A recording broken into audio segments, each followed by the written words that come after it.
E.T. phone home. I'm just having some brewski beers in my Mojo Dojo Casa house. Wendy, I'm home. There is no place like home. I'm home! Hello and welcome to the House of Cinema podcast. I am your host, Joe Aragon. With me today, as always, Claira Curtis and Sydney Volpe. And in the house today, a discussion on the end of Oak Street. We're nearing the end of summer movie season, guys. Wow. Yeah. What is the cutoff? I would probably say September 1st.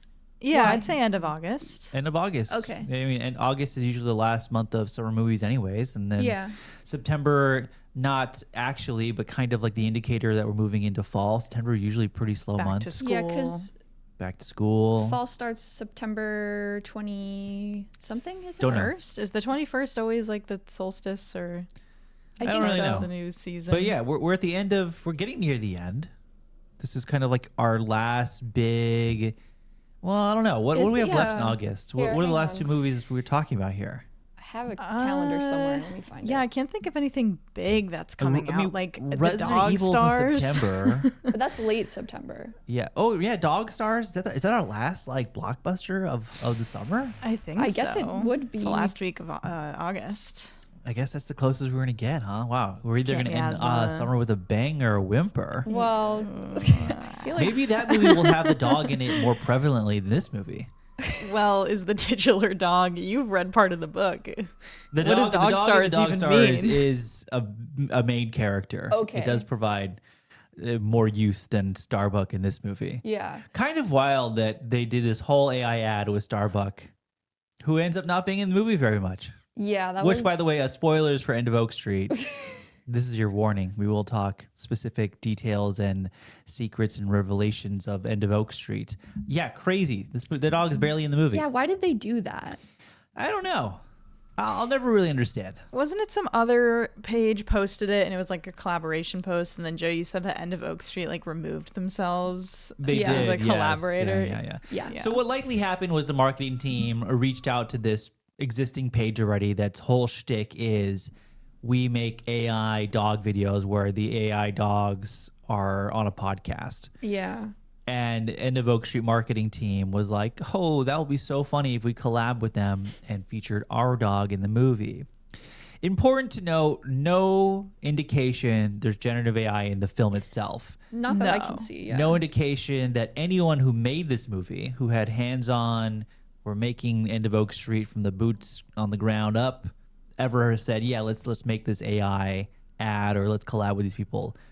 Strictly a marketing decision, a terrible one, but not shocking considering marketing people are usually completely out of touch with everything else going on. I mean, let's be honest. The marketing of the last like 5-6 years has changed pretty dramatically, and a lot of it's been pretty bad. Yeah, a lot of it is pretty rough. Yeah, I can't think of any like viral marketing things. That worked. Like word of mouth The usually. smile but stuff has been fun. The smile stuff was cool. fun. Or Like remember long when Kingdom legs of kind the of. Apes came? Yeah, long legs. Long legs, That's yeah. a good one. Yeah. Or yeah, Kingdom of the Planet of the Apes. They had people on like beaches of Venice in California. fun. Like, Dressed up like apes. yeah, they're not AI apes. They're real people in ape No. suits. You should have done that. Fascinating. Anyways, End of Oak Street, everyone. That's what we're talking about today. Sid, before we get into the actual movie, I'm kind of curious where everyone's head was with this movie, kind of leading up to it. I feel like we went through a wave of emotions. Like there were points where we were really excited. Trailer came out. I'm not really sure where people were standing on it. I'm still not really sure exactly how this movie is going to perform over the weekend.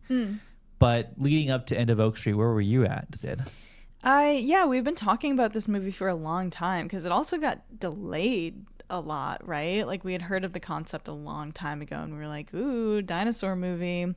And then as we heard more and more about it, I think, well, you dropped off at some point. I think I was like more convinced about it as I saw more trailers and stuff, but I like David Robert Mitchell. I'm not as high on It Follows as other people, but I remember really liking Under the Silver Lake, and I think he was just like an interesting guy to be doing a project like this. There's a lot of curiosity about how he would handle like a bigger budget dinosaur movie. And so I was feeling optimistic, and then the early reactions came in which I feel like you're like, okay, are people being hyperbolic? Is this actually going to be like a banger? Is it going to be like pretty good? So yeah, that's where my head was at. I was excited and I felt pretty sure I was going to like it. What about you guys? I feel like I was maybe the most optimistic, but because I really like dinosaurs. So I was really banking on maybe it being a good dinosaur movie. I'm trying to I feel like it dropped on our radar at the beginning of the year when we were doing like our horror movie preview for the year. Yeah. And we were like, oh, what is this? And at that point I think it still had it was still Flowervale. It was still Flowervale Street, I think it was called. Yeah. Yeah, so we were like, oh, this sounds interesting, but we didn't know too much about it. But I like David Robert Mitchell. I like I love It Follows. I'm less enthusiastic about Under the Silver Lake, but I also feel like I'm super due for a rewatch of that. You know who else was less enthusiastic about Under the Silver Lake? Who? Hollywood.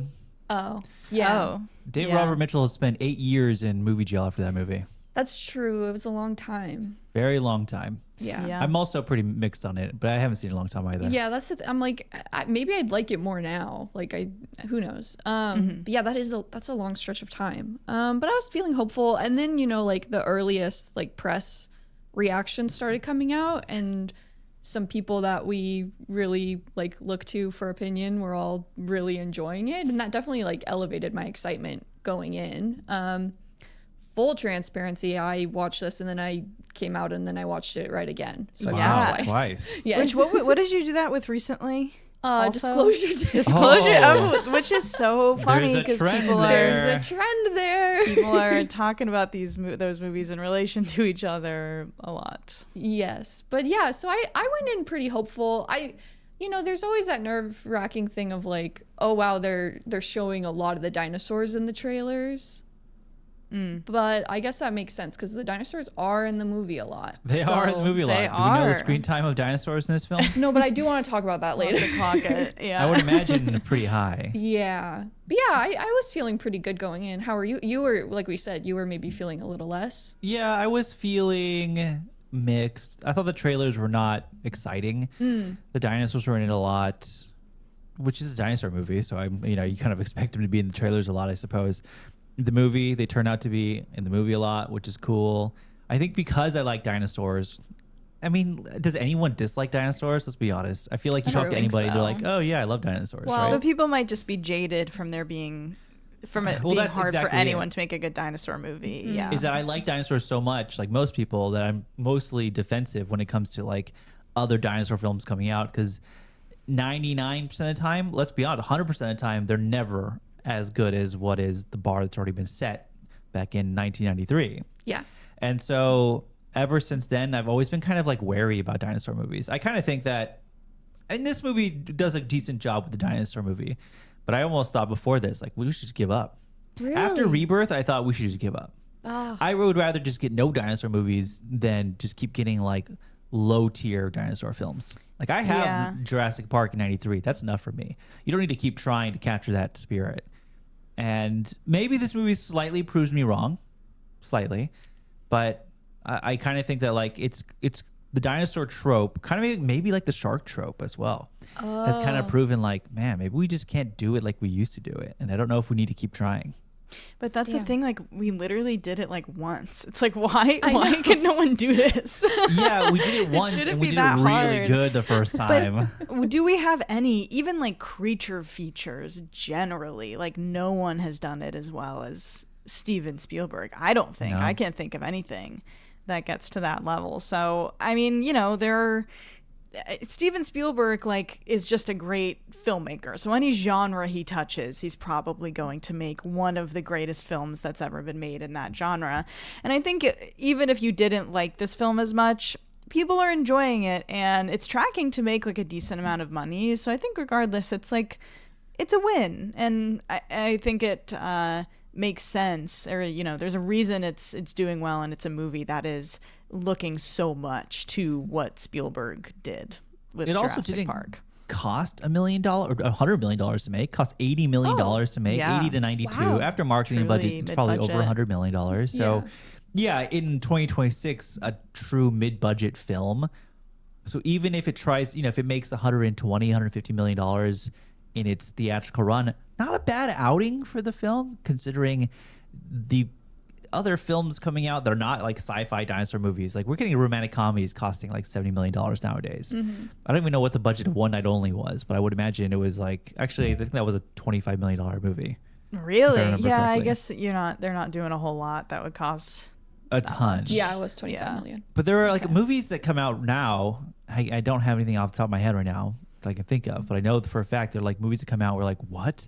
That costs $100 million to make? Yeah. Right. You know, Supergirl costs, I don't know how much money to make, but I look $250. at Those cost $250 minimum. Like minimum every time. $200 million movies. Yeah, it's kind of crazy that we're like in this era where superhero movies cost minimum $200 million.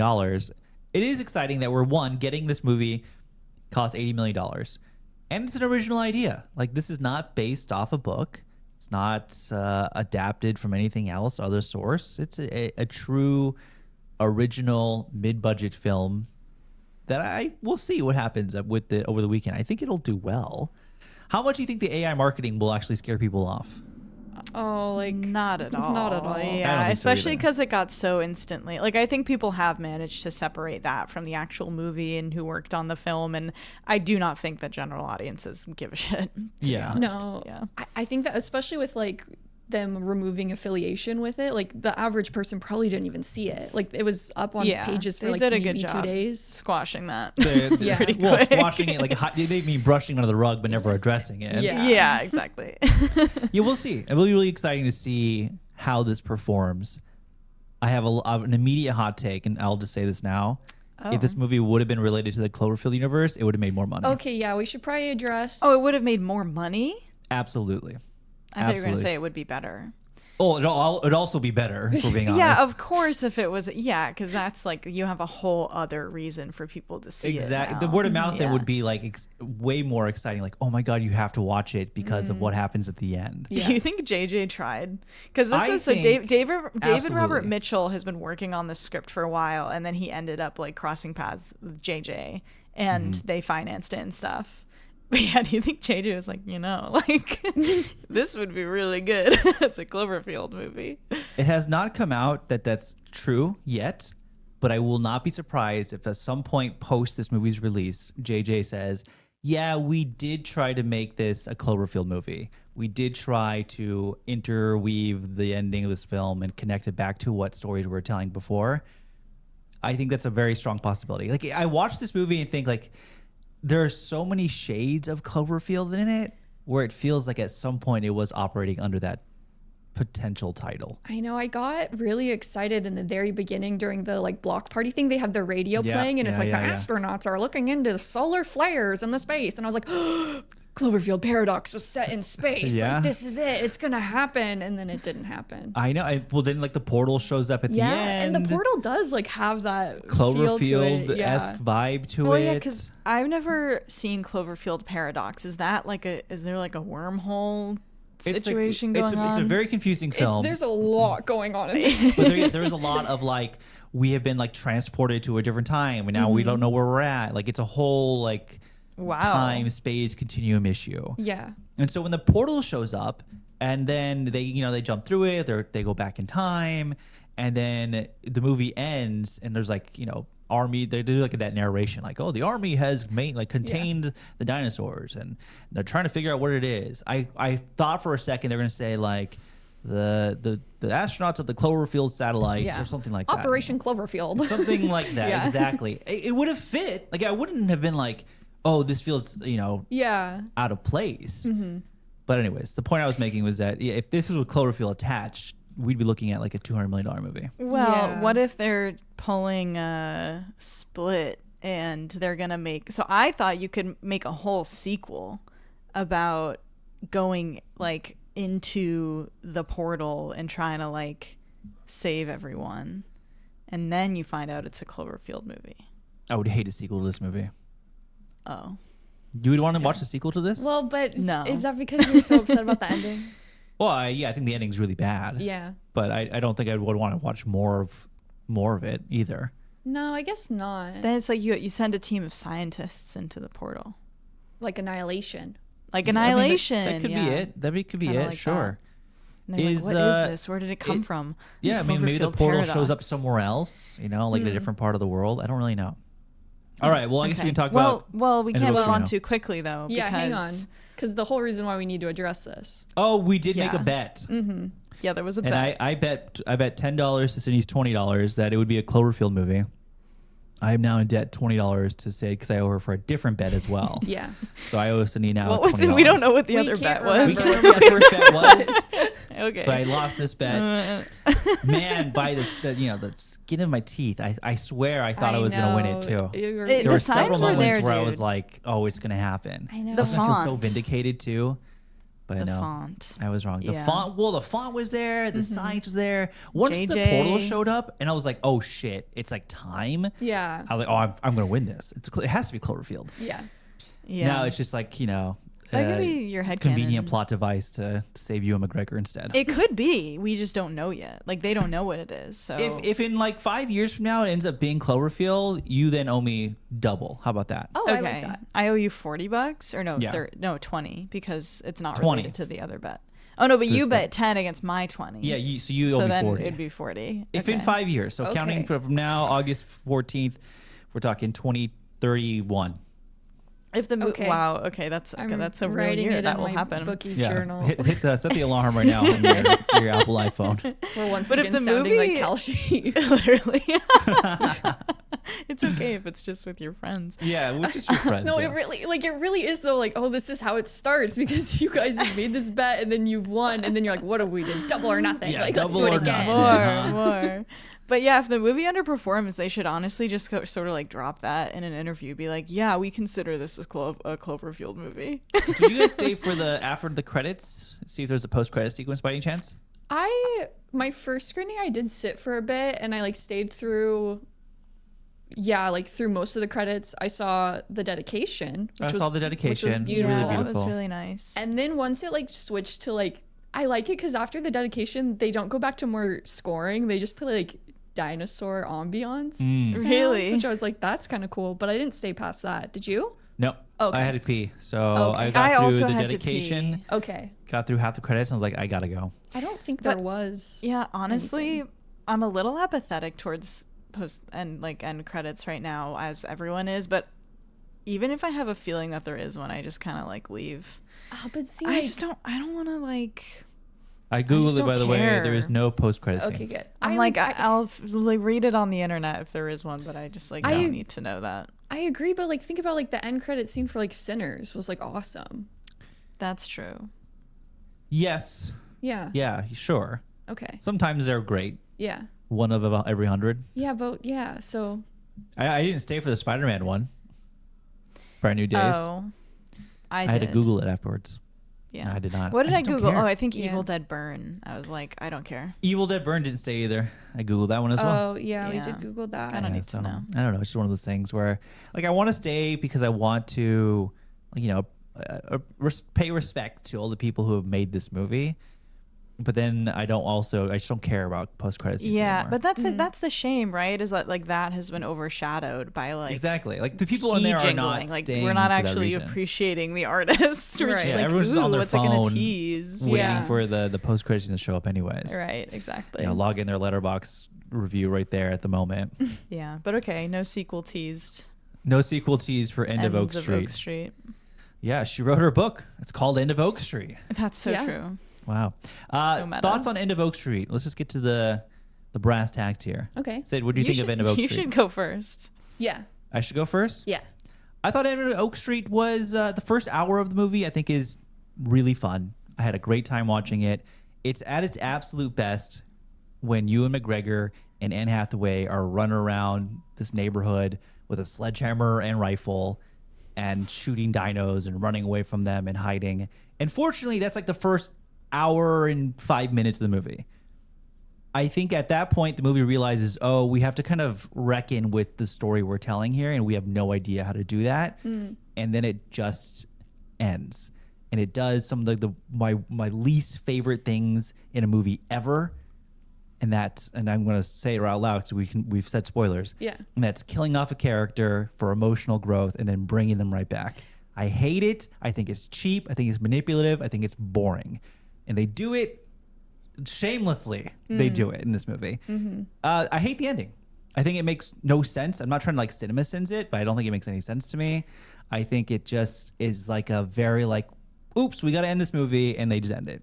And I don't love it, which almost ruined my experience with it, but I'm having enough fun with the dinosaurs. I'm having enough fun with the tension and David Robert Mitchell's direction where I'm still enjoying the movie overall. That's where I'm sitting with it right now. Okay. Okay. Okay. I think Where are you that sitting with that's it? fair.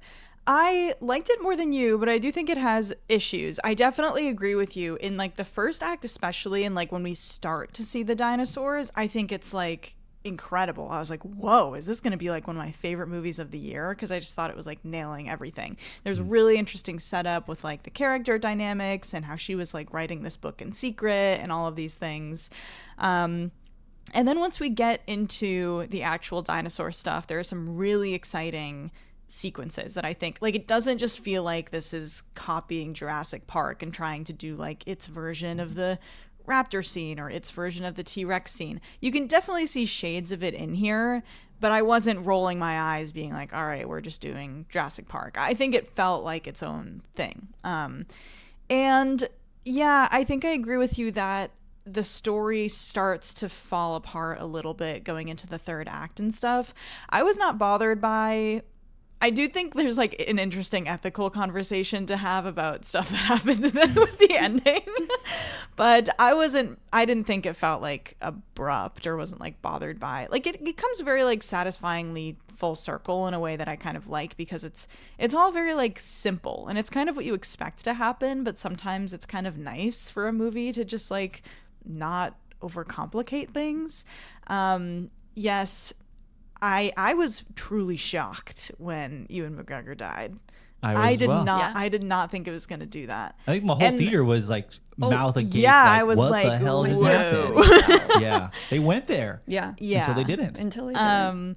And then, you know, a little while after I was like, oh, okay, time loop. Like, he's going to come back at the end. And then he did. And I was like, okay, like, I'm not like upset that happened. But I do think that when you think about all of these Amblin films that it's clearly riffing on, the parents are getting divorced, the kids are like sad and like riding bikes and all of that. Getting bullied. You know what they're doing in the 80s. Yeah. The shit what the fuck else was there to do besides get divorced and ride bikes? Break people's arms and get Shoot beat up arrows, by bullies. yeah. Shoot arrows very poorly. Oh my god. Dude, it was honestly funny when the bully that they had to make the bully happen during the dinosaur apocalypse, and he was like, "What am I doing to you? I'm sorry. I just don't know what's gonna happen to us." Yeah. I'm like, oh, okay, you're going through it, I guess. Yeah. Anyways, I do think that I feel like no one in this movie has like a complete arc. Like, you understand what the movie's trying to do with their arc, but I think it sort of stops paying attention to all that in the middle of the movie, and then it ultimately feels a little bit less satisfying. Specifically, Anne Hathaway is like really feeling some feelings about feeling trapped in her life, but you don't really see we don't really get to know like why she feels that way. Yeah. You kind of do, but not enough that I'm really like feeling emotionally moved by the character and what she goes through, if you know what I mean. And then when you compare that to things like Jurassic Park and E.T. that it's clearly reminding you of, you're like, all right, I don't really think this is making all that much of an impact, but I had a really good time with it. And I think that's like what I wanted. And I think it is one of the better attempts in recent memory at like capturing that nostalgic feeling of like Spielbergian adventure and the Amblin-esque sort of family dynamic. So that's where I'm at. Clara, Interesting you were enough. what? Well, I want to butt in real quick and say, interesting enough that like, I think it is one of the better attempts in recent memory, but I ironically think that JJ himself has already made a better one. Super 8. Super 8. Yeah. Love that movie. I think Love Super 8 is we should exactly- do Super 8 on the Patreon soon. I would love to cover Super 8. Super 8. But I think Great Super 8 movie. is that same, like, oh, it's trying to harken back to the Amblin days. Kids on bikes getting into trouble. There's a monster afoot. Mm-hmm. There's trouble with parents. There's trouble with relationships. But I think that movie is, like you said, the arcs in that movie at least are fully fleshed out, where I think it leads to a much more cathartic and satisfying ending. Like, Yeah. I love the ending of Super 8. I think this movie, I think you really nailed it for me, is where a lot of the characters have like these arcs, but I don't really see a conclusion to them, which is why I feel so like emotionally stunted when the movie ends. Fair. What do you think, Clara? I mean, obviously, I liked it the most because I saw it twice. Yeah. I was having fun. Because I do think this checks a lot of the boxes I'm looking for, specifically with like a dinosaur movie or with like a sci-fi family adventure. Like either way, like I think this hits a lot of the marks pretty nicely. But I do agree with both of you that I think near the back half, it does start to crumble a bit in under the weight of its own like severity, which is a bummer because I think before that there is something so satisfying about the fact that it's taking like its familial problems just as seriously as its dinosaur problem. Like they're both occurring at the same time, but they feel influenced by the other, which I think is really interesting. And then when they collide so heavily with like the dad getting killed, I think that's a really interesting point to like bring them fully together into this big wash of chaos and horror and like newfound grief. But then it doesn't really want to stay in those heavier feelings, which I think is a disservice to the character arcs. Because I think that is part of why we don't see them really resolve or get to a point that would make more sense, is because they don't have to reconcile with anything that's actually happened to them in this situation. Because at the end, they get to effectively not live it in a way. Like they get to remove everyone from it. And I think that's strange and not great. But I think that's also like because in a way, I feel like the intention of the film in a way is to preserve the affection and the memory of like growing up in the 80s and like loving that lifestyle a little bit. And they're preserving that by ensuring the family stays together at the end. And that's interesting, but also kind of boring. But I like the dinosaurs. I like the action. I think it's fun. I think the kids are fun. Honestly, if anything, I think the kids are obviously like kind of the weakest link here, but they're necessary. I go back and forth on that. I like the sister a lot, and I like her relationship with her brother. Yeah. But we are literally splitting time in the movie between them two and the parents. And I find what's happening with Hathaway and McGregor far more interesting. Absolutely. And far more compelling than what's happening with the brother and sister. Yeah, the ending I find so frustrating in that like you get that, you know, that big fight between Hathaway and McGregor in the house where it's an amazing scene because it's almost like the kids are more afraid of being in their house than they are being outside. Yeah. You know, they're both at their doors kind of crying, listening to their parents argue and fight, and they know what's happening, and yet they are still willing to go outside to like escape the fighting within the home. Great sequence. You know, and I like the way that the Hathaway and McGregor relationship progresses. Like, you know, they're clearly realizing they're not at a good fit for each other. You know, they're not on the same page. You know, they want their family to be happy together, but it's just like not working. When McGregor dies, shock. I was like, oh my God, they did that? Yeah. And there's clearly a lot of like grief that Hathaway's character, what's her name? Denise. Clearly a lot of grief and a lot of like trauma. And she's like trying to be a mother, but still like reckoning with losing McGregor's character, whose name also Greg. Thank you.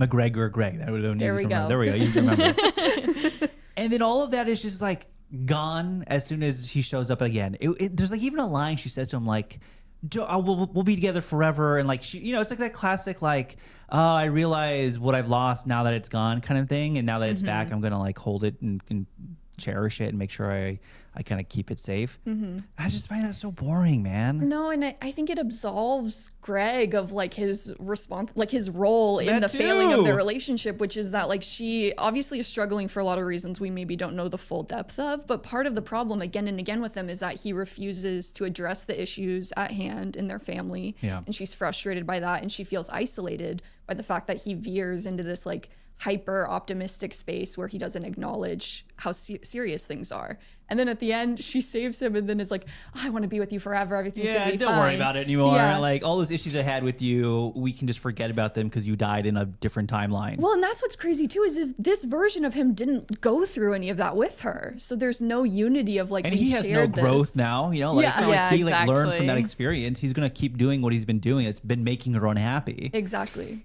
Yeah, it's really weird. It kind of contradicts itself because yeah, it undermines the fact that Anne Hathaway or that Denise was she was feeling, we don't get a lot of detail, and maybe some of it was edited out or something, but she has that conversation with that older woman that she visits in the neighborhood. I love that scene. I really like she's, it. you know, yeah, she's writing this book in secret. This older woman is the only one, and she's clearly picking up on, I love when old women just like know shit, but she's clearly picking up on like, this is a self-insert character, and Denise is feeling these things. And Denise, the split diopter shot of when she's like, and this character wants to just pack up, she has a bag packed and she wants to just flee her situation, and it's Anne Hathaway with like this picturesque suburban life in the background that clearly isn't making her happy. That's like a really common thing to explore, especially in, like women feeling trapped in domesticity. But you don't even get a sense of like, does she yearn to be an author, but she feels like she can't because she's a homemaker? Does she feel trapped in her role as a mom, or does she just not like that her husband is like avoiding their relationship issues?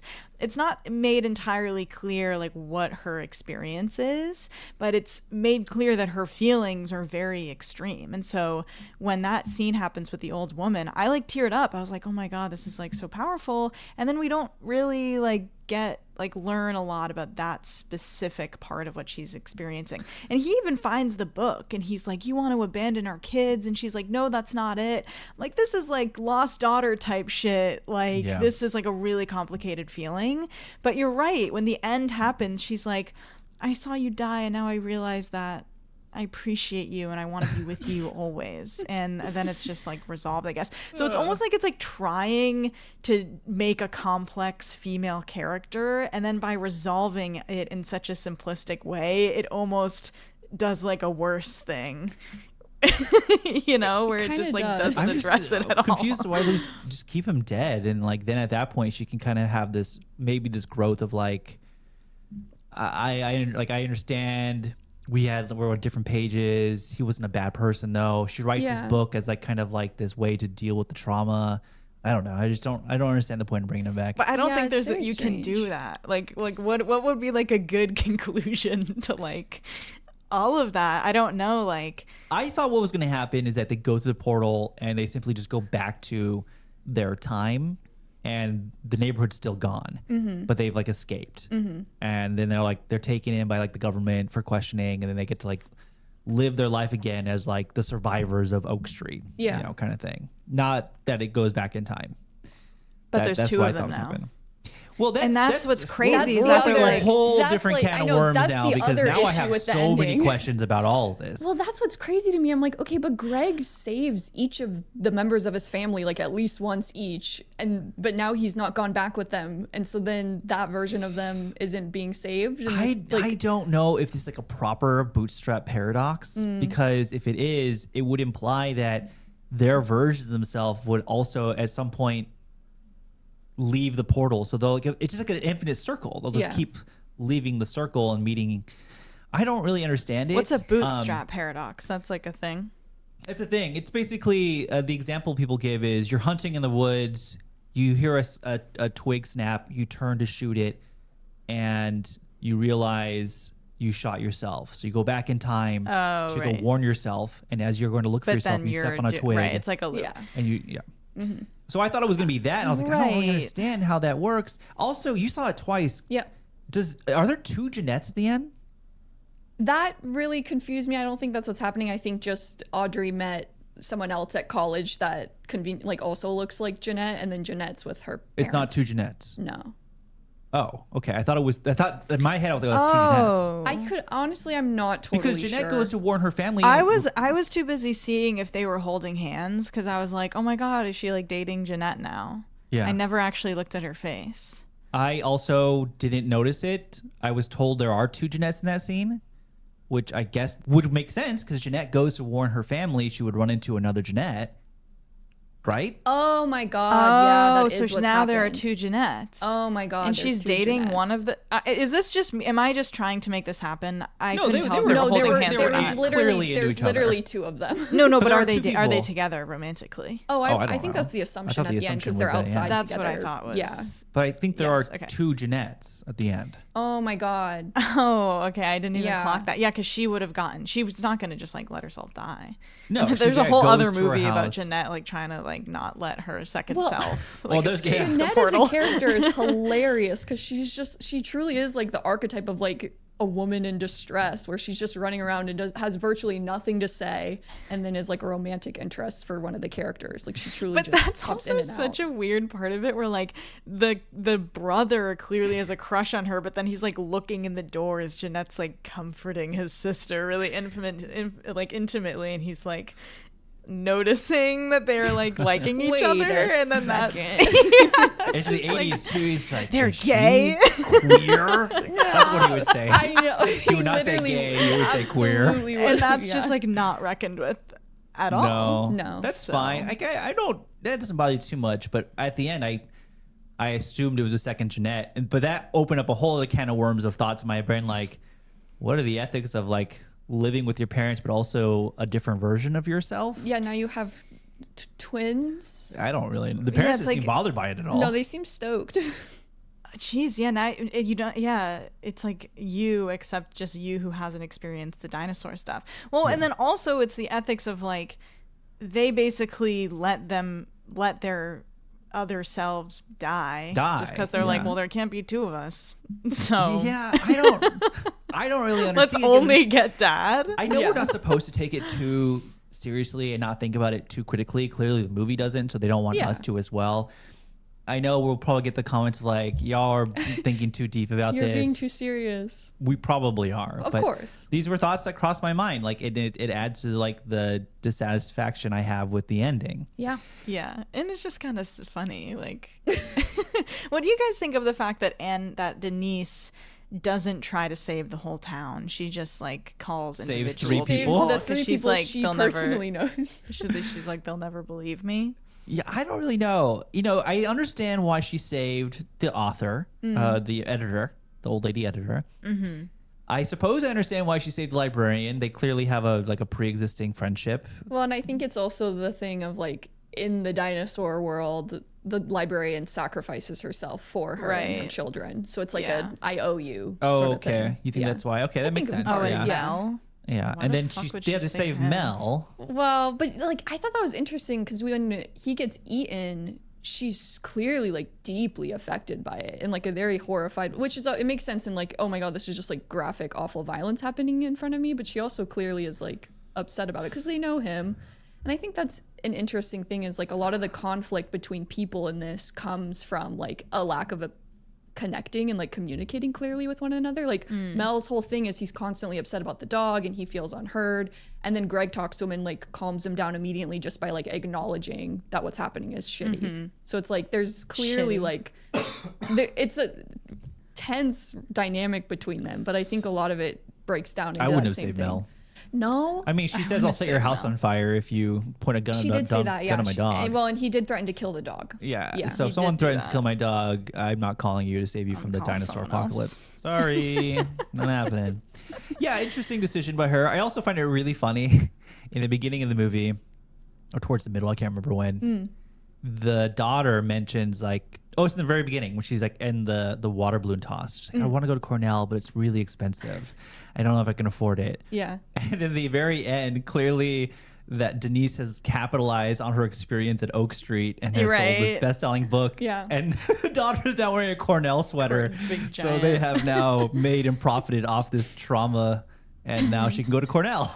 And that's where family Happy ending. family vlogging started. Is with this. I just found it really funny. Like, you know, if you're going to go through trauma, at least try to profit off it. Yeah. Right. Yeah. And it's supposed to be silly at the end. Yeah, with yeah, Mel, yeah. like Mel talking, like the interviews with everyone and whatever. Like, I do think we're not supposed to take it too seriously, but it is kind of just hilarious how it all goes down. Yeah. It's a funny way to deal with it. Yeah. The dinosaur parts are good. I like the dinosaur parts a lot. You know, I Favorite? wrote down in my notes, did Jurassic Park ruin dinosaurs? And if so, did this movie save it? Oh. How did it ruin? How do you think it could have ruined dinosaurs? Just in the sense that the bar was set so high. incredibly high that every subsequent dinosaur film that's come out since 1993 has always been compared to Jurassic Park and has always fallen short. Even the movies within its own franchise, none of them have gotten close to the grandeur and just the sheer filmmaking prowess of Jurassic Park. And for a long time, that was just the norm. If you got a dinosaur movie, it was going to be mid or worse. Did this movie save the genre of dinosaurs? I think this shows that you can still make like a fun, interesting dinosaur movie, but you just have to go in like as sharp a different direction as possible. Like I think part of it that helps is the fact that these are like more accurate dinosaur depictions, and also the dinosaurs looks like and interact differently than we're used to. Like it just feels fresher in that way. And so yeah, I would say this shows that you can still make a good dinosaur movie. It just takes maybe a little extra effort. I agree, and I think it's good that like David Robert Mitchell, coming from like a horror background, I think lends itself well to how he stages some of the dinosaur sequences and makes them like successful in a way that feels fun in the same way as watching Jurassic Park. That does mean that I think the characters like act in horror movie ways that always aren't good. But yeah, I think that I don't know, like, will this inspire, like, are all the studios now going to be trying to, like, get a hold of dinosaur scripts? Because I do think this is going to be like, oh, we got this good dinosaur movie. Now it's going to be another decade before we get something even remotely good. Because there's also only, like, so many things you can do with humans interacting with dinosaurs. Yeah. It's hard to get them in a room together and have it, like, make sense and create, like, thrilling scenes out of it, you know? Yeah, there's a finite amount of scenarios where humans and dinosaurs are interacting. You know, it's either Jurassic Park, some kind of time traveling film, or like the Flintstones. I don't really know. Someone's going forward or backwards in time. Exactly. Yeah, So like there's a finite amount of scenarios you can do. I think this movie has proven that if you are going to do a dinosaur movie, you can't do a copycat of Jurassic Park. No. You have to go in a complete opposite direction as much as possible, in that you write, you know, different types of characters, you put them in different kinds of situations. I think you said it really well in the beginning, Sid, that like, I like that this movie isn't trying to do its own raptor sequence. I like this movie isn't trying to do its own T-Rex sequence. You know, it's giving us dinosaurs we're familiar with, but putting us in situations that we're unfamiliar with, which I think is incredibly important to why this movie is fun. One of my favorite scenes in this whole movie is the sequence when they're, after McGregor has died and they're in the home, they're all kind of packing up to go to the portal, and that giant snake thing starts to slither into the house.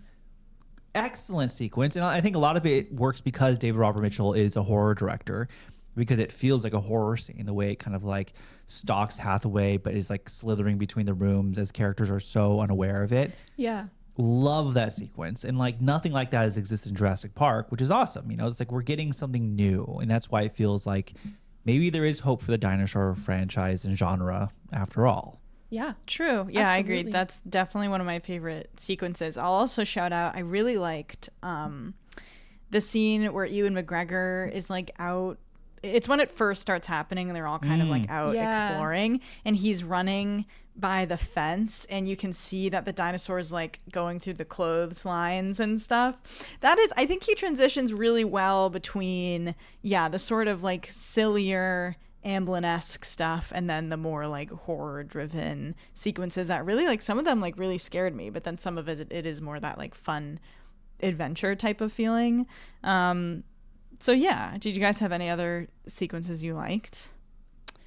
With the dinosaur, I mean, I liked all the dinosaur scenes, honestly. I really like that sequence in the beginning as well. I think it's interesting that they really draw out the full reveal of a dinosaur on screen for as long as they do, because it would have been so easy to like just plop them in and be like, oh, they're here, they're everywhere. But I like that it takes so much time after they've transitioned into the past for you to like fully see one. I thought that was really smart. I do like the sequence too where after the kids have like left and they're like running around at night and the parents are trying to find them and they like stop in front of that herd of like little like turtle dinosaur guys. Oh yeah, And then the Spinosaurus comes out and is like ramming the car into the house and is chasing him through the backyards that way. I thought that was a really fun sequence too, because it's like the raptors are threatening, of course, but I think just seeing the Spinosaurus like almost like chomp down on Denise's legs as she's trying to get out of the car, like there's something so thrilling about seeing that play out that I really enjoyed. It's a good sequence too. I like when the stampede comes and they go into the car and hide. And it's a really romantic moment where like they're holding each other and she kind of like pulls his face to look at each other as like their car is being crushed. Yes. Great sequence. I like that scene a lot. And it was really sweet, like them being in the back of the car and like finally like embracing each other for the first time, because it reminded me too earlier in the movie when they all get in the car and they're like trying to just drive away. Like they're like, we'll just go. We can't be here.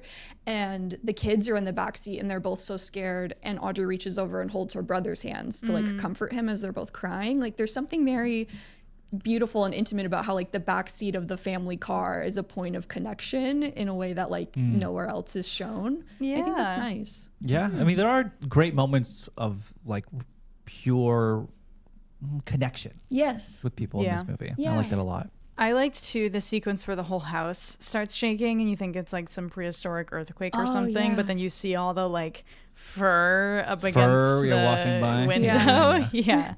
What do you guys think of the more accurate? Joe, I saw in your Letterboxd review you're not like the biggest fan of the more accurate. Yeah, what's going on? I think it's fine. Dinosaurs. I think it reinforces my take that Spielberg's decision to make them not look scientifically accurate.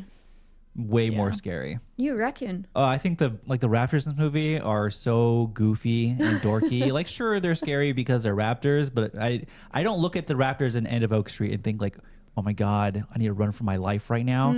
I look at a raptor in Jurassic Park and I'm like, that thing is fucking scary. And I need to run. And that's just inherently because lizards are scarier than birds. That's just kind of the way it is. Oh, is that true? Some birds are really scary. I mean, some birds are obviously scary, but I think reptiles in general are just scarier. They elicit that feeling. Yeah. I think that was a smarter decision in Jurassic Park. But yeah, like in like the fur on the Brachiosaurus or Brontosaurus. Those guys do look very silly. But to be fair, they're putting them in the silliest situations. They literally are in the silliest situations. They're fucking, they're sucking down ice cream. They're having fun. Oh, yeah. Oh, that was cute. They really are. I was a part of my CinemaSins brain was like, man, these dinosaurs would be dead within like a day of eating all the fauna and grass that's not from their era. I know. I was thinking about that too. I was thinking how would a human react to the climate? It's obviously really hot and humid, but is like the air the same? I would imagine way more toxic, if we're being honest. Yeah, and they were probably exposed to a lot of like germs that would kill them. Again, not serious criticism. This just pure CinemaSins for 1 We're just being second. silly and goofy. But like it's in Jurassic fun. It's a fun Park, thought exercise. Yeah. there's a specific scene in Jurassic Park where the Triceratops is sick, and they're like, oh, this isn't the right type of fauna because he's eating something from a different period. That's why he's sick. And like it's a big moment in Jurassic Park. So when I'm watching this movie, I'm like, they're eating trees and like grass and garbage, from like garbage. I'm like, man, they're probably dead the next day. Yeah, they're literally eating milk from an animal that doesn't even exist yet. Yeah, that Brontosaurus is gonna have like the worst diarrhea and or just die of dysentery. And the other one was everything pooping. on fire. Yeah. Poor guys. Yeah. So anyways, shout out to the one explicit homage to Jurassic Park in the big shit scene.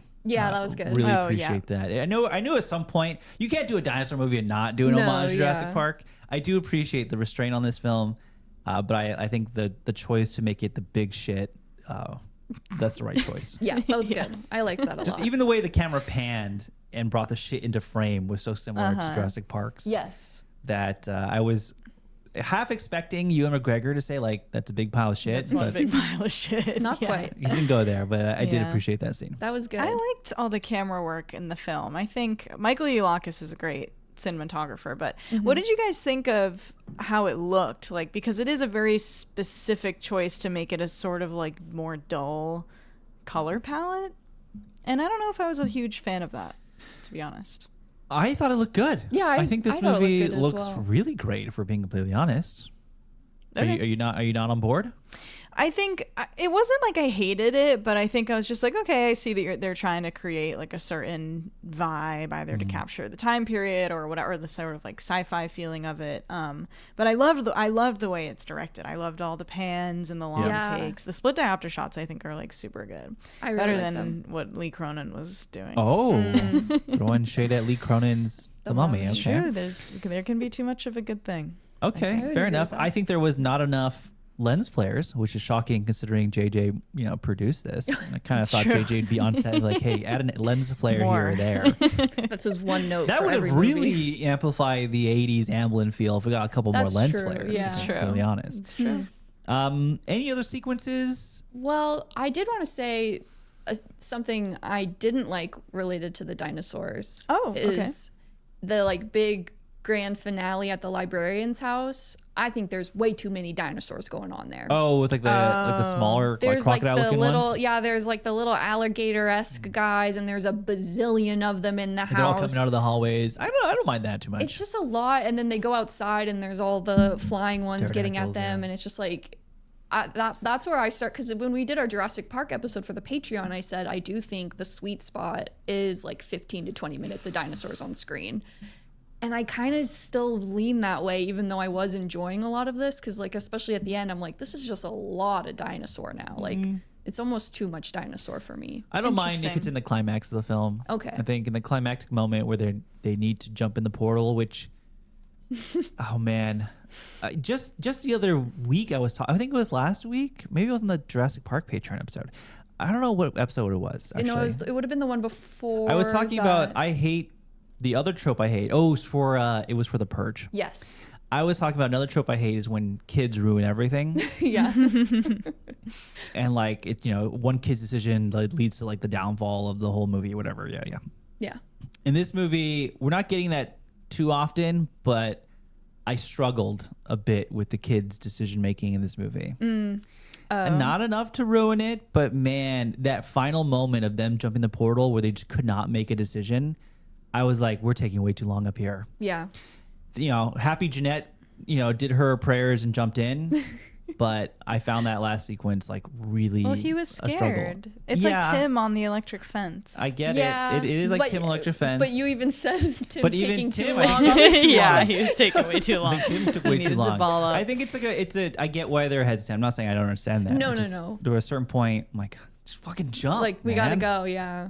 How do you guys Yeah. find the humor in this film in general, though? I'm seeing people say it's like hit or miss. Like Oh. in that scene, he jumps on the portal, and the portal closes, And then he- like Was that breaks his supposed to be ankle. funny? I didn't Yeah, think I that think was it- funny. Oh, my theater chuckled. Oh, my theater and was laughed. Really? cracking up. Oh, for sure. Really? Yeah. Oh, I yeah. was Well, like you don't think that was shocked because played I for thought. jokes? Well, because now I'm afraid everyone's gonna die. I was like, oh my god, he's gonna like break his leg or something. And I mean, he did break his leg. I thought he broke his Well, ankle or something. Okay, that's what kind of cracked me up though is he falls, and the way he falls, it's like he hurts his right leg, and then you get the scene where the pterodactyl's like attacking his left leg and like lifting him up from that one, which is hurting him too. I'm like, oh man. And then when you watch him, the kid limp, it's like he's switching legs a little bit, like he's fine. kind of limping on both, and I was like, oh. Poor broken leg acting. Yeah. It's all right. Yeah, I thought it was definitely played for laughs, but the comedy's interesting in this movie, and that it is clashing with a lot of the more serious moments and the action in a way that will work for people, but I can understand if it doesn't work for some.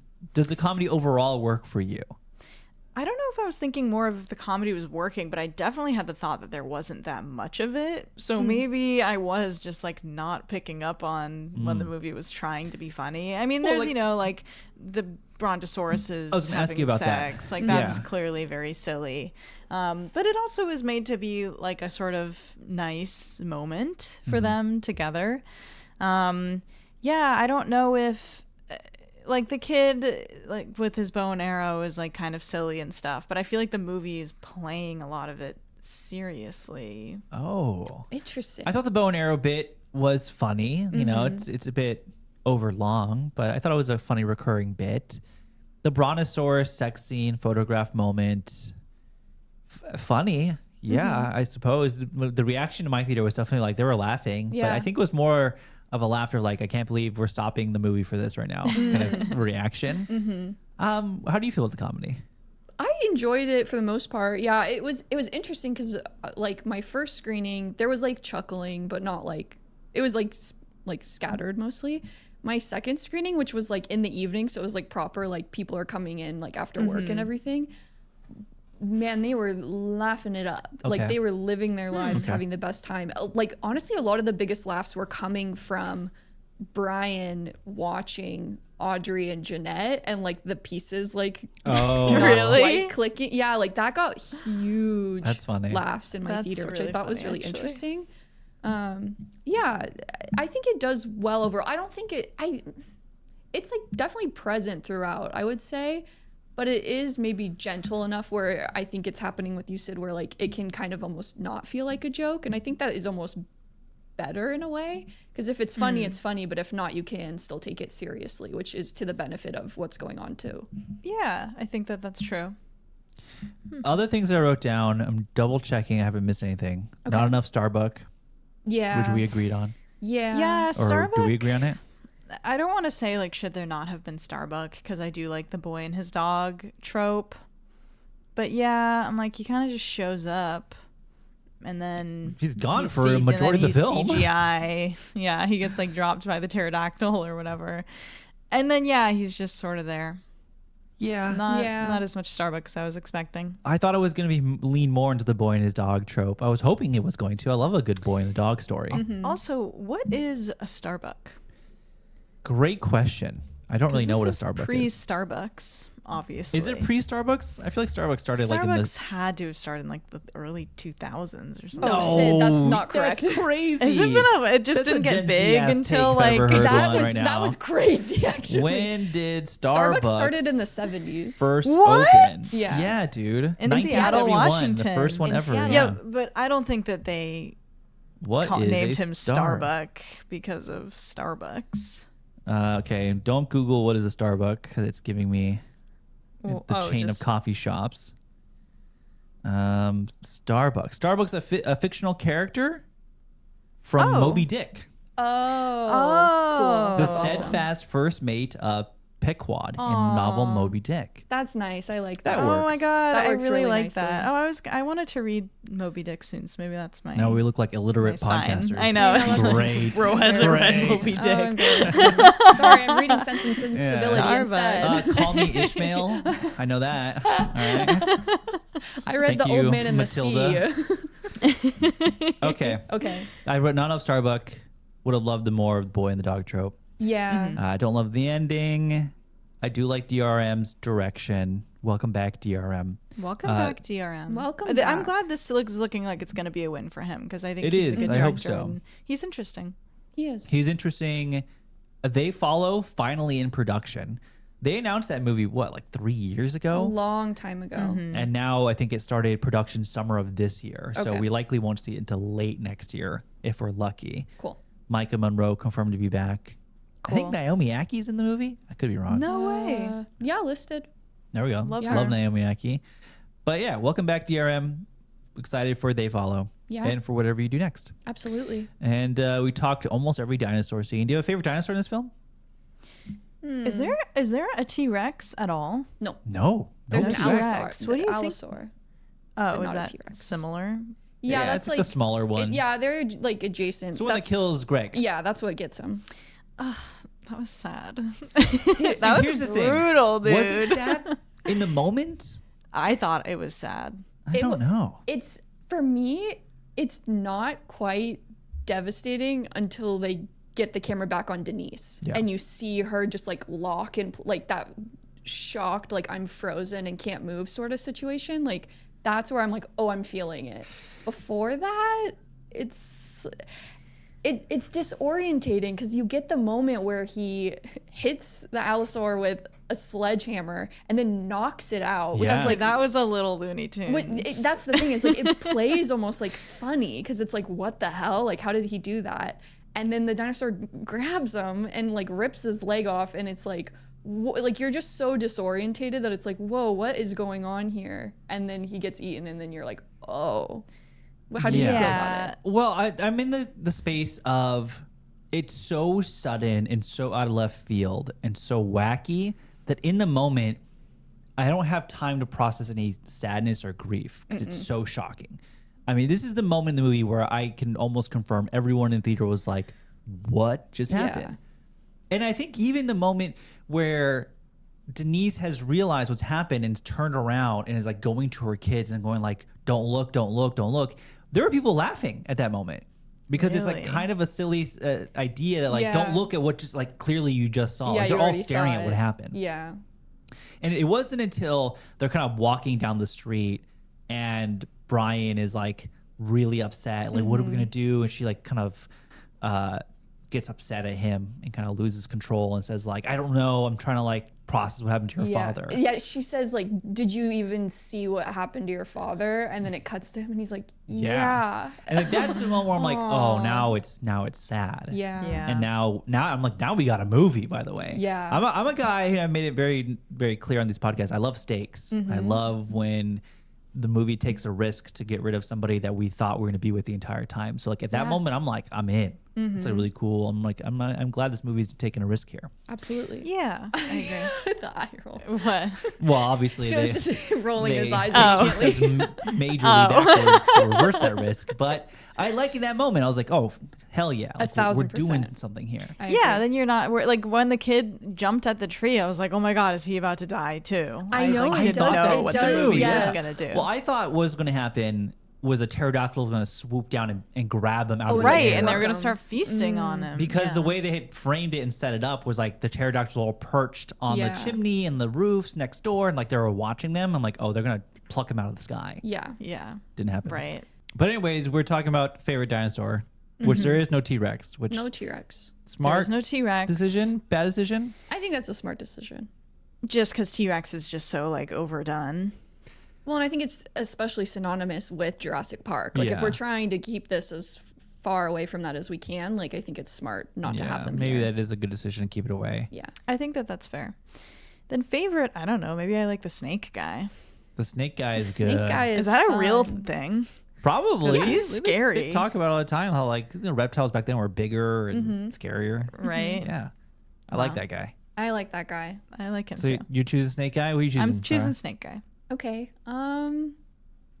I might pick those little turtle guys. They're just Oh chilling. yeah. They're just really silly and fun. Okay. Or I do really like the Spinosaurus. All right. Yeah. That's a good Man, pick. no Triceratops in this movie? That's crazy. No, none yeah, of they our kind of none of our avoided, classic like, guys. The really big ones. I mean, Yeah, I have the Stegosaurus. You see Brontosaurus. just like a tail, and that's it. Oh, Yeah, when they it like tease is him in the going into the background of woods. stuff. Yeah, what a bummer. Is it about like what would you have craved from like A seeing- Triceratops ramming some cars? That'd be cool as hell. That'd be True. cool. That would Yeah, be man. cool. I Some like the bodies little on the horns. What? Yeah, that would be. You know, gruesome. actually, we'll say for a That's a movie that's little PG-13, this movie pushes it they They push do. in a it. way that I think is really exciting. Yeah. Yeah, I did like agree that. with you. That's How do why you feel about their one use of the F word?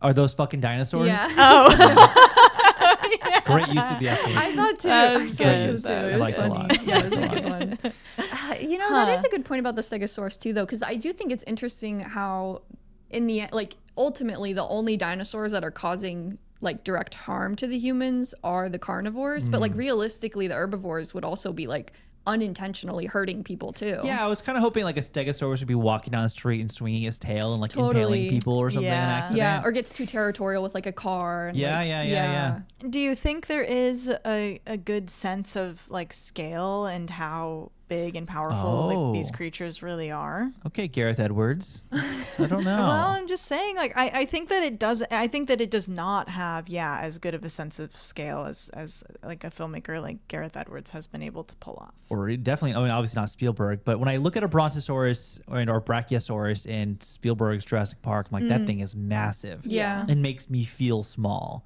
When I see the dinosaurs in this movie, strangely don't feel small at all. I feel like they're just kind of like not. I mean, they're big. They Obviously, are they're what big. feels small, not They you. feel small Yeah. versus us feeling small. I would agree Yeah. with that, but I think that speaks to a larger issue of just like I don't think this quite nails like conveying the size of the neighborhood that gets taken back in time. Like That also is a good point to make. I yeah. think, for as much as they're running around through the neighborhood and like this and that, like I feel like we're pretty locked to very specific zones, but that's such a small piece of like the actual, like they said it was like a 2-mile radius. So I don't feel that necessarily at all. During the movie, when they're kind of running through backyards and going through different streets and trying to leave the area, yeah, I got a sense it was like 3 blocks max, a couple streets. And then at the very end, when they show the overview of the whole city that gets taken, essentially, huge. Huge. Yeah. I'm like, oh shit, that was actually a lot bigger than I realized. Yeah. Which I also think, like in a way, like I know there's always like the people like dead on the street or like running and being chased in the background, but I almost feel like you have not quite enough extras running around too. There was a moment where there was a moment where I thought, oh, there's not enough people around here. Yeah, they don't really interact with much of anyone else. They like watch. I mean, they like see people, but it would have been fun if there was some like the Tim Robbins scene in War of the Worlds or something. Like there was like some person that they interact with who just adds some sort of tension and like feeling of this happening to other people. We meet the other girl, but she doesn't really like do much anything. Yeah. So there was several times across my mind like, where is everyone else? Like, are everyone just dead? And there was a Yeah. moment towards the end where they're running towards the portal and you see like a family in the background getting chased by like the Allosaurus. Exactly. And there is another moment that I specifically remember, maybe it is towards the end, where like they're walking, there's just like bodies everywhere. Yeah, that was at the end as well. And so there were a few times where I understood the gravity of what was happening, but thought it was a little inconsistent. Yeah, it's more of like a background bit. Yeah. Yes, which I think just maybe it felt extra disorientating because it opens with them doing like a big neighborhood block party and the street is just filled with people. There's so many people around that you're like, okay, like this is like a very populated space, and then it doesn't really ever feel like that. Yeah, and that's why like I kind of wish, I do appreciate that the film is focusing on like the interpersonal drama, but it's not really like about anything bigger than that. Like all of like the Amblin Spielberg movies are about these like broader and more specific issues going on with the characters and how the characters like reflect the world that they're living in. And I wish the movie was like getting at a little bit more than I think it is. Like, could it have been about how like community falls apart during crisis or something because they were all united in the block party and all of that. I think it's what maybe prevents this movie from being more impactful than it is. Yeah. I agree. I think a part of my frustration is that they introduce a lot of interesting ideas like that, but they never really go anywhere. Like they introduce this whole other aspect of faith and God in this film. Yeah, that was interesting. They have these explicit conversations like, do you believe in God? I went to Catholic school. I think Greg has that like, God wouldn't let this happen to us kind of thing. Yeah, and the challenge of like, but you don't even go to church. Like, why are you leaning on that now? So they introduce these really interesting, complex ideas, but they don't really go anywhere with them. If anything, they just get abandoned and sidelined by the time we get to the end. No. I wonder if they got edited out. I saw some people on Twitter, so it's speculation that the movie got delayed because we were hearing that early test screenings of the film just like weren't really working, and so they went back into the edit. And I wonder if David Robert Mitchell was trying to get at something more substantive, but the studio is like, we need to be a little top heavy on the dinosaur more dinosaurs, stuff. Less faith. Yeah. God out of the movie. Yeah, we don't give a shit. Put the Allosaurus in instead. Right. Possibly. It's a good chance because Maybe. I thought those conversations short were movie. interesting. Yeah, hour and 49 minutes. Yeah. Right? Yeah. Really short movie, which is nice. A brisk, almost 90-minute film. Yeah. Yeah, that's the thing. Yeah. Okay. Anything else we haven't talked about? I've said my piece. I've gone over everything I need to say. What do we got going over there? I will shout out one other thing that I thought was neat was, for as much as like the bully arc thing is like ridiculous when they get into like the dinosaur time and he's like being attacked by the bully, then it's like that's silly. But I do like the use of the bully like before they go back in time, because when you're like seeing him like ride around on the bike and like being chased there, it like harkens to what we see them being chased through the streets with the dinosaurs later. So I think it's fun seeing them like start to play with like camera movement and just the feel of being chased in the neighborhood so early on, and then see it replicated like with more severity once they get to the dinosaurs. That's good point. Good point. Sid, anything else? I think we got to everything. Again, there's not really anything to like analyze about this movie. No, not really. It's super deep, but yeah, I think I had a fun time with it, and that was kind of what I needed, even though it's not really like hitting that ceiling of what like adventure blockbusters can do. I was like totally happy with it. Cool. Questions for the group. Any questions you have for us? Well, we kind of touched on it a little bit, but maybe let's get a definitive answer of, because you know that joke where it's like, oh, if I traveled back in time, I'd give a Victorian child McDonald's Sprite. Yeah. What is like the equivalent of a McDonald's Sprite that the dinosaurs are getting to eat in this? Ice cream. It's the ice cream. Absolutely. Yeah, I think it's definitely the ice. That would Hell yeah. fucking blow their mind. But there is a lot. Oh, I love the little baby raptor. Remember in the hallway of the house? Oh, at the oh yeah. Is that a Hallway of the raptor, or maybe house. it's a baby pterodactyl or something? No, it's Where? It's a biped. It's when the parents they find that first portal and they go into the house to like look at it, and they almost have Denise go through when they're looking for the kids. Yeah, there's like I a little remember that. baby, and I think it's carrying some sort of like food or something. I have a picture of it because it was in the trailers. But yeah, the ice cream is definitely, and I can't think of anything else crazy that they would. Well, there have was had a in the moment 80s. where like these little Spam. baby ones are eating a cat. Yeah, the cat Maybe they're like, whoa, what is this delicacy? might have hit. Oh God, yeah, sad. Possibly. Look, that's this what is him. Do you remember? What? Oh, yeah. That thing is ugly. It is a little uggos. Do you remember this icon? Yeah, I remember He's him. ugly in the cute sort of way, but you can't Yeah. tell what he's eating. Yeah, I think those are the ones eating Candy, the cat at the Pop end, by Rocks. the What way. if they had Pop Yes. Rocks? Pop Rocks? Pop Rocks would go big in the 80s. crazy. Yeah, Yeah. in the freak them 80s. out. I like that. Okay. Any other questions?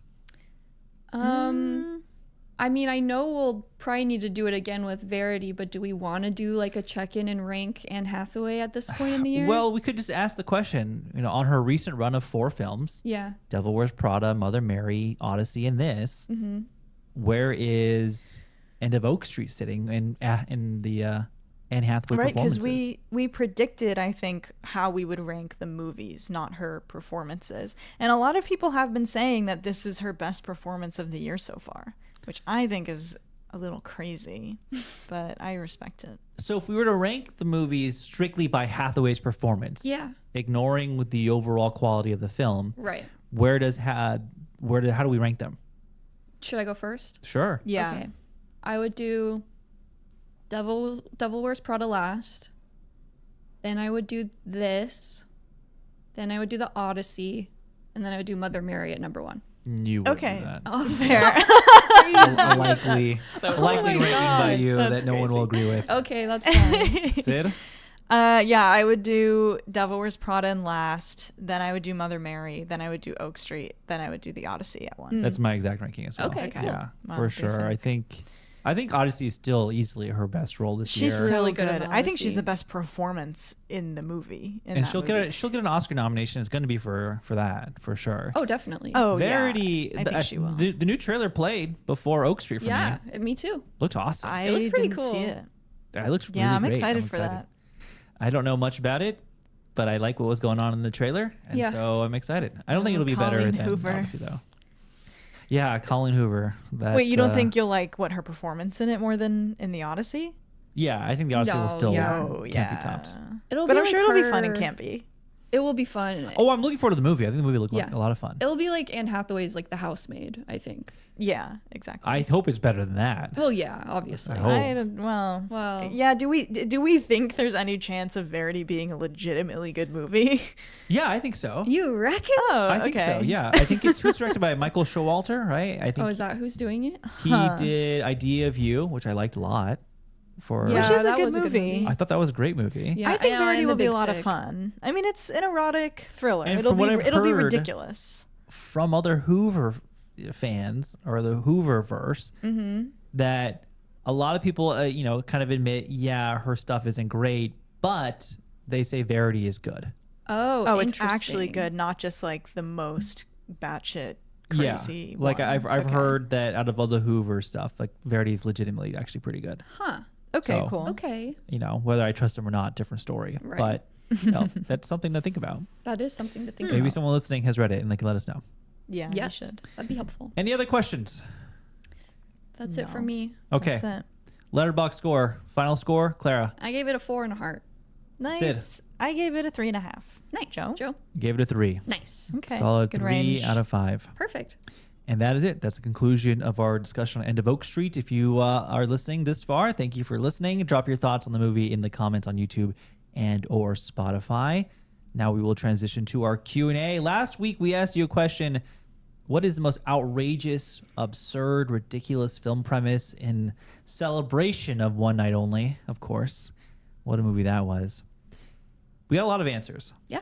For next week's Q&A, by the way, to celebrate this movie, we're simply asking, what is your favorite original movie? Mm-hmm. So we're asking for movies not based on books, no sequels, no legacy sequels, original films. They can be homages to a different time, like this one is, but ideally something original is what we're looking for here.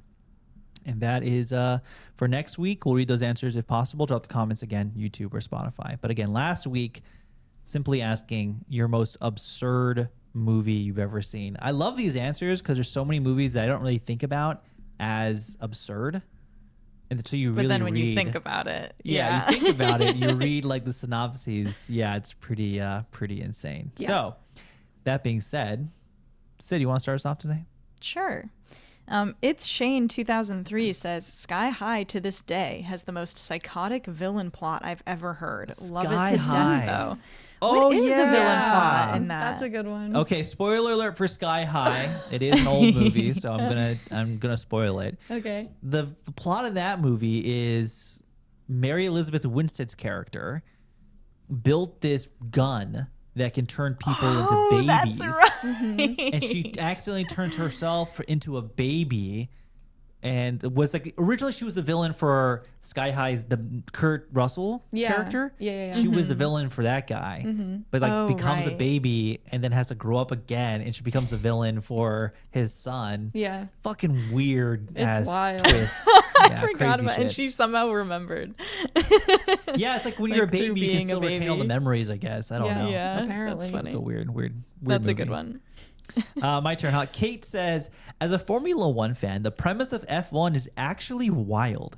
The concept of a driver returning to F1 at presumably 50-something after 30 years away to drive a car that would be incredibly different to the last set of regulations they race under is absurd. Not to mention, most racers retire in their mid-30s. Not my goat and producer Lewis Hamilton, of course. But there's a lot of wild choices made in that movie from the sporting perspective, so we ball. Yeah, that's what I've heard. Like even like all the like weird like gray area cheating he was doing was like insane. Apparently, like not realistic at all. I totally assumed they would be like no one actually does that. Yeah, Works cinematically though. that's It does. movies, baby. It is. Clara? Singer14 says, being from India, the first English movie I ever watched in the original language was Abraham Lincoln Vampire Hunter. Oh wow. I was obsessed with that movie partly because I'm a sucker for vampire stories. Now that I have grown up and look back at it, I do find it to be a weird premise. I still liked it after a recent rewatch though. Also, I love this podcast. Love from India. Hello. Oh, Thank hello, you. hello. Hello. Oh my God, I feel so seen. That movie was so formative. Yeah. And yeah, it's movie to crazy you. that Yeah. was real. Yeah. Wow. Salsa by the Sea says, I can think of a few from this year. Saccharin, where a med student uses the ashes of cadavers to DIY a weight loss supplement and gets it follows. Wait, what? I didn't know was that this that's year. what that movie Yeah. is about. I Yes. didn't know that either. That's crazy. They have more. The Bride, where they put Frankenstein in 1930s Chicago and the bride gets possessed by Mary Shelley. And Yeah. lastly, Mercy, where defendants have 90 minutes to prove their innocence or else they be executed. Yeah, Mercy's a Yeah, really funny good one. ones. Yeah. Good ones. Let's see. Username Shoo, SHOO, said the premise of Blank Check is absolutely unhinged. An 11-year-old accidentally gets $1 million dollar check, buys a literal castle, hires a chauffeur, and spends money like a tiny Warren Buffett with no adult supervision. Then he asks the FBI agent who's investigating the case on some dates, and she agrees. Yep. And then they kiss at the end and agree to reconnect when he's 17. The 90s were a wild time. No, It's that's really like dark. that one's Yeah. crazy. That's a 'Cause classic it really one. it is like a 30-year-old woman kissing a 10-year-old, and it's Yeah, like wild whoa. really movie. bad. What happened, man? Yeah. Carlos says, I mean, Prevenge has to be up there with crazy plots. A fetus starts telling its pregnant widow to go on a killing spree. Phantom of the Mall, Eric's Revenge is out there too. It's like Phantom of the Opera meets Chopping Mall meets Nightmare on Elm Street, but with early martial arts style choreo fights. It's just madness. Wow, the Yes, baby it is. one. That's just like Dune Part 2. That movie is bonkers. I've never heard of that. Oh, it's wild. Lorcan's Talking says, most insane premise has got to be The Happening. Trees and plants get angry at humanity and release an airborne neurotoxin that forces people to willingly kill themselves. Shout out to Armageddon 1998. Rather than send some experienced astronauts into space to set some charges to blow up an asteroid, we're going to train some oil rig workers to be astronauts because... Yeah. Classic Yeah. Ben Affleck quote. You've seen, the classic Ben Affleck so moment. funny. It's so fucking funny. Thirsty Ghostface says, films with an insane premise. The good, Teton. I'm sure you already know this, but perhaps my favorite film of all time, though. The bad, Cherry Falls. There's a serial killer specifically targeting virgins, which then inspires the town to have a sex party. Not terrible, very 90s slasher, but the slasher genre is far more missed than hit for me. The Ugly. Texas Chainsaw Massacre, The Next Generation. Leatherface and company are employed by the Illuminati to kill people. This is legitimately one of the worst films I've ever seen. Watch at your own risk. Is that Wow. real? It sounds real. I Wow. can't remember. I've seen Leatherface, which is like an origin story for Leatherface. I don't Okay, remember yeah. TCM, The Next Generation at all. That's Wow. wild. Let's see. Haley Arnold says 2 rom-coms with unhinged premises starring Jennifer Aniston, Rumor Has It, and The Switch. Also Oh, yeah.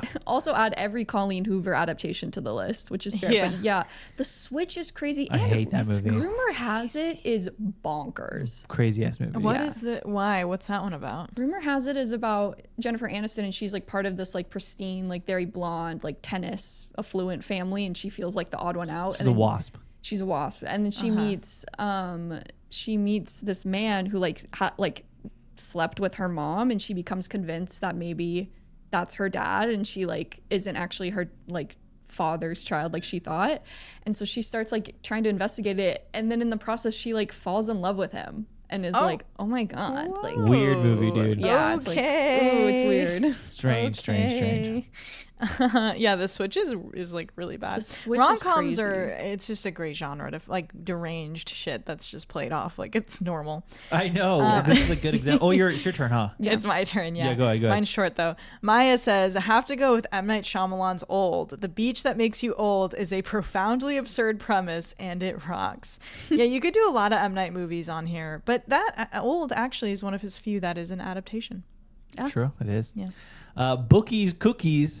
What a funny name. Fun. Says Never Been Kissed is a wild movie. What do you mean that a journalist poses as a high school student and her teacher falls in love with her and there are no repercussions for anyone involved and he's still allowed to teach? 90s rom-coms were something different. Yeah. Yeah, crazy Wow. movie. Yeah. Sarah F44 says double feature Stuart Little and Ratatouille, 2 movies in which a rodent is allowed and encouraged by humans to take on a typically human role. Yeah? Yeah. Yeah, The ending of that's a good one. Ratatouille is very funny. It is very funny. How does it end? With I don't him remember. having his own restaurant and he has Oh, a it's just like whole a rat restaurant. staff of rats Yeah. and he's just cooking for funny. what Anton? Anton, Ego? yeah. And he's like surprised me with the food. Yeah. Tove 2000 says, has anyone else seen Spontaneous? Kids in a small town high school start randomly exploding and they all have to just deal with the fact that they might explode at any time. It's Yeah. so good and so sad. I like No, that I've movie. not seen that. It has Charlie Plummer? Charlie Plummer. Mm-hmm. Yeah. It's a good, it's a cute film. Yeah. Nice. Lovers Club said, hey, homies. What's up, homie? Hi. 31-year-old man here, Hi. for anyone wondering. Oh, okay. Thanks for letting us Okay. know. My pick for the most insane premise for a movie is Face Off. I remember seeing a trailer as a kid and having my mind blown. The moment changed what I thought movies could be. Oh, that moment changed what I thought movies could be. Honorable mention, Speed and Matrix. Keanu knows how to pick them.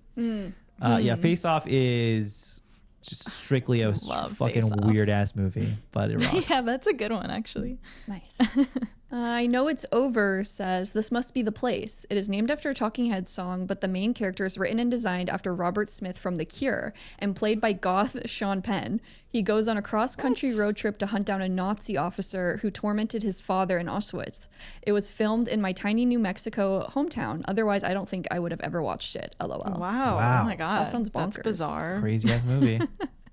Hope says Guardians of Ga'Hoole, because why the fuck was Zack Snyder making an animated children's movie about owl racism? And furthermore, why the fuck did they get Lee Winnell to voice a character?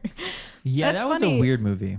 I was obsessed with those books. That was like my Warrior Cats, but I never saw the movies because I was just too old at that point, and I was kind of scared because I feel like it would like ruin it.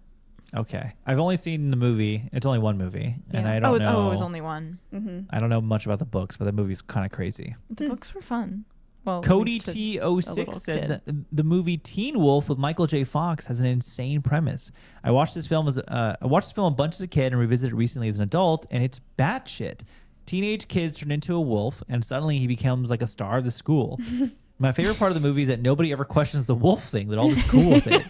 It's genuinely the most 80s coked up premise I think there is. Also, this was an amazing episode. Love the podcast so much. Thanks, Cody. thank It you. means a lot. Thanks. Thank Wait, you. what was it called? The movie? Teen Wolf with Michael J. Fox. but not the show. Not Not the the show, show. not They're the show. different, Teen but kind Wolf. of not. Yeah, Teen That's Wolf. funny. Yes. You ever seen the basketball scene? They play that one's posted a lot. It's like he's just Oh, like it's a funny. basketball star, but also And a wolf. he's just like a wolf. Yeah. yeah, No big deal. That was the OG Better Man. yeah. Maybe it Oh. was. Maybe it was. Nice. Lots of Lizzie says Surf's Up is a mockumentary sports comedy of penguins who surf. Hashtag Cowabunga. Yeah. Yeah. I love Surf's Up. Surf's Good Up is one. fun. It's a fun movie. TJ says, "Hey, new to the pod, been hooked all summer. I love listening to you Oh. guys and laughing out loud with you." Thanks, Smiley TJ. face. That's so Thank nice. you. DJ Detweiler. Low key, Monsters Inc. has a wacky premise of a monster world being powered by the screams of kids. Also, Tenet is an insane movie. The idea of being in reverse still confuses me. Yeah, Monsters Inc. is like kind of a wacky premise. You don't Yeah. really think about it. It is. It is the fact that like this secret society of monsters all have access to our closets. It's pretty interesting. Yeah. Yeah. Very interesting. Surveillance state metaphor? Whoa. Whoa. Maybe. I've always wanted. That was the one Pixar movie where I would take a sequel to. Like I would want to know how they converted, to laughter being a more powerful source of Yeah. energy and kind of what their lives are like now. That no scaring. There was Yeah. never a Monsters 2? Well, it's a prequel. They did Monsters U. Well, yeah, I know they did Monsters U. Yeah. But no Monsters 2. Monsters Legacy sequel. I would watch it.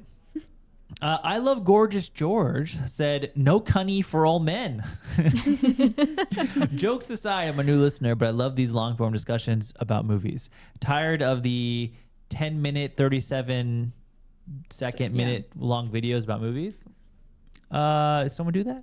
I think they're just saying in general, oh, like okay, short I see, form, I see. like the go-to is more short form. Yes. Yeah, Oh, good. yeah. Okay. Yes. Tired of the 10-minute long videos about movies. I want to hear full on discussions know. because I don't have friends who are filmers. Oh, well, we're your friend, George. Yeah, welcome Yeah, in. this is that outlet for us as well. There you go. Yeah, No cunny for all men. I never heard it been called that before, but I like it. It's good. No cunny for all men. Post nasal drip says the first movie that comes to mind is Tusk. Unfortunately, a premise I'll God. never forget. God, the movie sucks. Yeah. It's also just so uncomfortable, man. I hate it. Okay. Yeah. Your turn.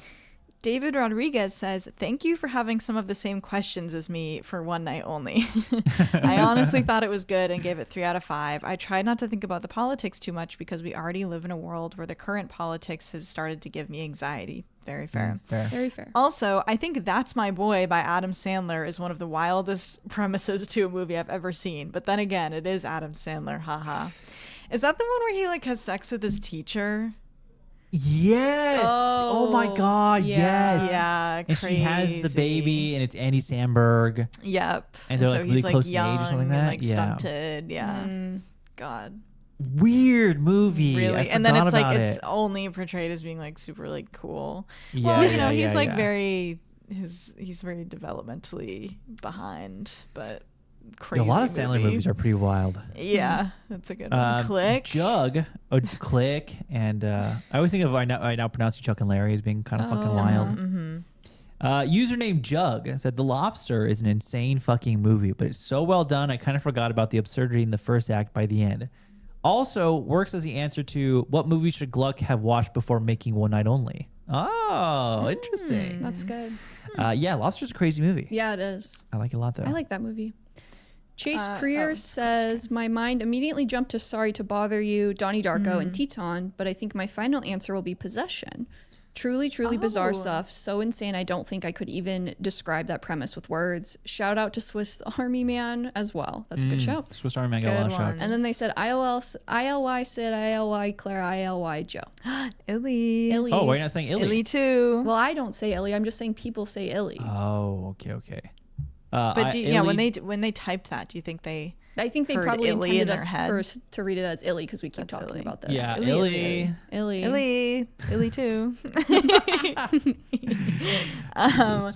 Let's see. Carly Kaufman says, as a society, we all accepted and moved on from 50 First Dates in a way I've never liked or understood. Is that the memory loss one? Yes, I agree 1,000% that also with Adam Carly, by the Sandler? way. It is also Adam Sandler. I a million bajillion percent agree. Yeah, is that just sort of like they're sort of like forcing her to like love this guy? Or they're like brainwashing her into loving him or something? The idea in the movie is that like she subconsciously loves him and like doesn't realize it because she's an artist and like finds herself drawing him every night and realizes he must be important to her. But the movie ends, spoilers for 50 First Dates, the movie ends with them like in Antarctica and studying walruses, and they have like a family, and so every morning she wakes up, she has no idea who these people are, but she just like watch a video that explains it all. It's fucking wild, dude. Wild ass movie. That's a sad I don't know if I exactly like it. I mean, I like it, but yeah, it's a strange movie when you think about it too hard. Yes, totally. Good one. Let's see here. What am I going to read today? Most Awesome Jeff said one of the most wild, in a good way, movie premises is 1974 Celine and Julie Go Boating, where two best friends, roommates, a librarian and a magician, go on a surreal time-traveling adventure to trying to solve a murder mystery by eating psychotropic candy they get while hypnotized in a strange mansion. Strange movie, but amazing. I've never heard of that. Oh, it's a big deal. Yeah, I've been Celine wanting and to watch Julie's it for a while. Goes Boating. Celine and Julie Go Someone Boating. cool had it in their Letterboxd top 4 in one of the interview videos. Oh, okay. Sounds fascinating. Yeah. Yeah. Rizzo's Making Meatballs says, Oh. I know. For me, craziest premise has to be The Dark Crystal, which I love. The premise of Jim Henson going from the Muppets to this was insane enough that he ended up having to fund large portions of the movie and the release himself, not to mention how crazy and creative the creatures and characters are within the movie itself. That's a good shout. The Dark that's a really Crystal good is doing a shout. lot. Okay. Yeah, Okay. crazy movie. Canadian Paxman said, this might be recency bias, but Poor Things was probably the craziest premise I ever encountered in a film.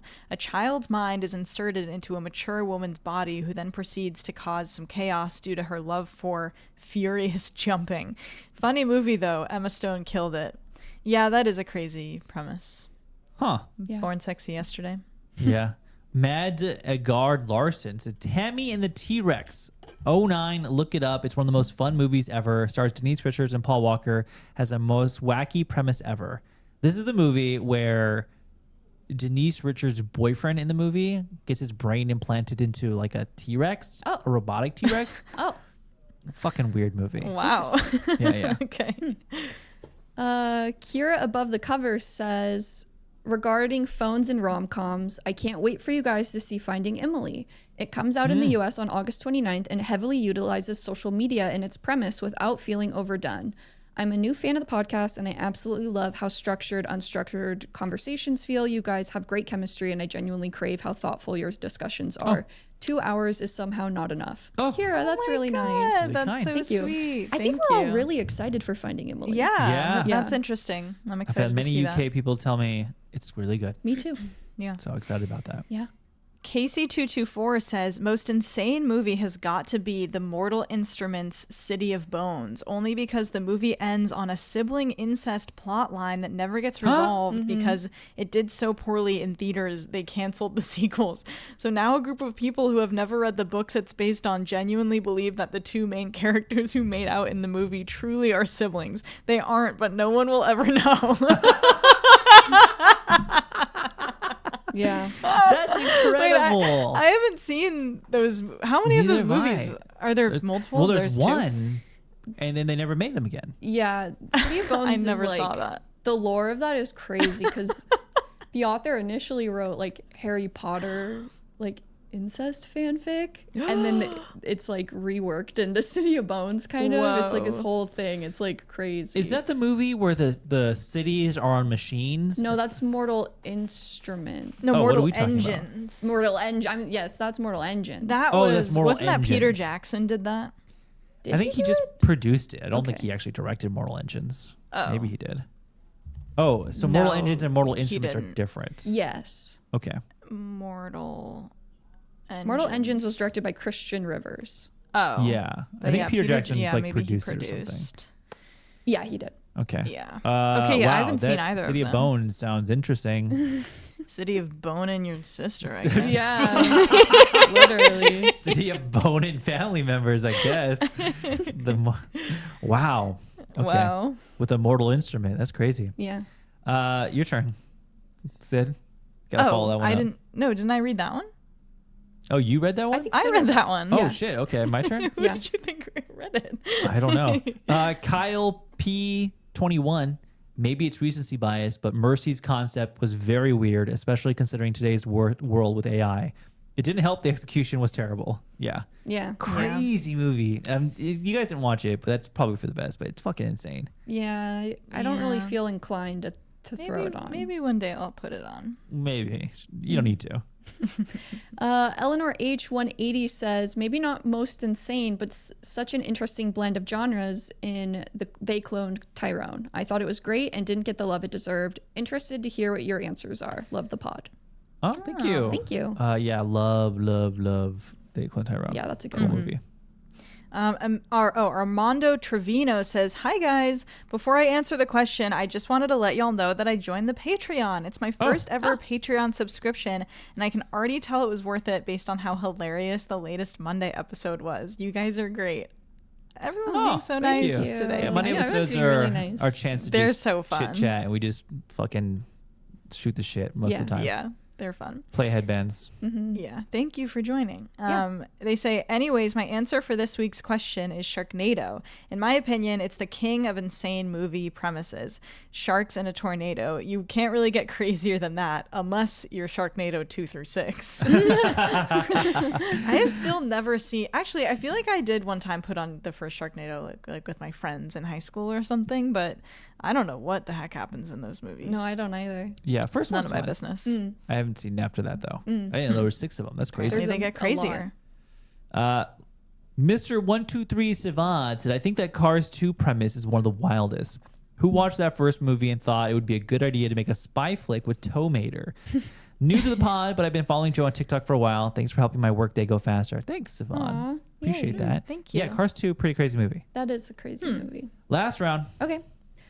Shelby says, Baby's Day Out. A baby crawls through Chicago unnoticed and outsmarts 3 grown men. Wild. What? Shelby, funny. thank you. That sounds Baby's fun. Day Out? Baby's Day Out. That's different from Look Who's Talking. Baby's Day Yeah, Out. oh, but that's Yeah, a good or one. 3 men and a Look baby. Who's Talking is crazy too. Baby's Day Out.